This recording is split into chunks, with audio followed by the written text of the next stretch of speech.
स्वातंत्र्य दिन हा भारताच्या इतिहासामध्ये एक सुवर्णक्षण आहे. या निमित्ताने वाचस्पती श्री सकट सन्माननीय भोसले साहेब आणि त्यांचे सर्व सहकारी विजय भालके तसेच सर्व सहकारी यांनी आज वृक्षारोपणाचा हा अत्यंत स्तुत्य आणि कौतुकास्पद उपक्रम हाती घेतला. त्याबद्दल त्यांचे मनापासून मी अभिनंदन करतो. आणि वटवृक्ष म्हणजे ज्ञान,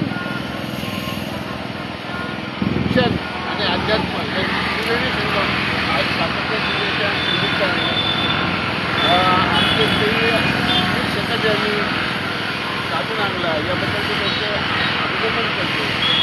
आणि आजचा कार्यक्रम हा सामाजिक दृष्टिकोनातून अत्यंत आणि परिवर्तनाची नांदी ठरणार आहे असं मी माझं